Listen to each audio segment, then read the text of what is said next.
Book Nook! Subscribe.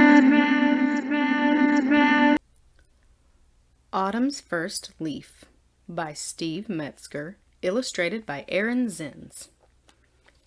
It was late summer. Birds were singing, flowers were in full bloom, and the leaves on the trees were bright green. 3 of those leaves, Paige, Phil, and Pointy, were best friends who lived near the top of an old maple tree. On clear days, the sun's rays warmed them all over. On windy days, they flipped and flopped during rousing games of leaf tag.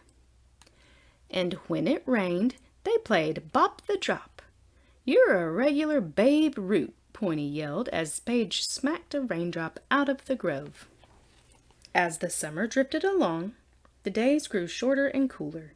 The leaves played Catch the Seed, watched the geese fly south, and laughed themselves silly when fuzzy caterpillars crawled over them.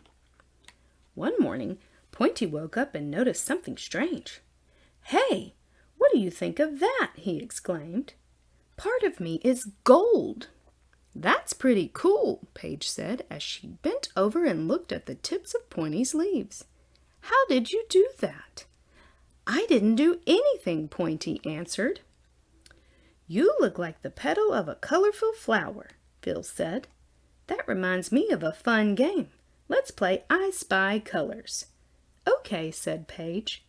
"I spy something brown." "That's easy. Our tree's branches," Phil called out. "I spy something gold," Pointy yelled. "Me!" The 3 leaves laughed and laughed. A few days later, Pointy woke up with a start. "Now half of me is gold." "What's happening?" Phil asked. "I'm not sure," Pointy replied, "but I look pretty cool, don't I?" He twisted and turned to admire his new color. Phil turned to Paige. "I guess Pointy thinks being green isn't that special," he whispered. "Yeah," Paige added, "maybe he would rather play with gold leaves now." "Well, Pointy has always been a good friend," Phil said. "Let's give him another chance and see what happens." Throughout the morning and into the afternoon, they played Count the Clouds and giggled while watching the squirrels chase one another. The squawking of a blue jay woke them up the next morning. "Hey, Pointy," Squawky called out. "That's a fine new color you're sporting today. I'm impressed." "My goodness," Pointy exclaimed. "Now I'm gold all over." "Wake up, everyone," Squawky shouted. "Look at the beautiful gold leaf in the middle of all this green." Pointy blushed while the bunnies, deer, and other forest animals looked up to admire him.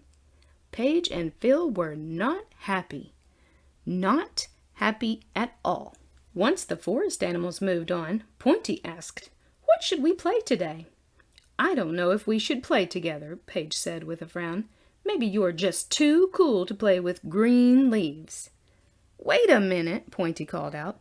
"I didn't ask to change color. It just happened."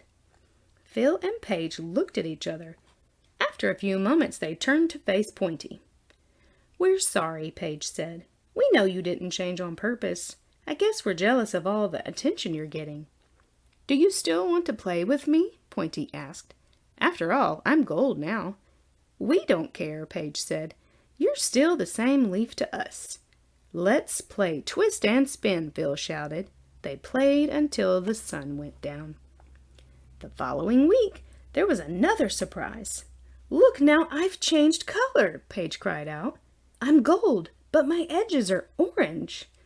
"I've changed too," Phil added. "I'm gold, but with a little bit of red." "Now we're all the same color again," Paige said with a smile. "Not quite," Phil said, noticing the slight differences in each of their leaves.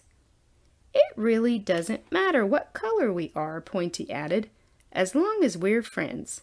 Paige and Phil couldn't have agreed more, and they happily played together all through the fall.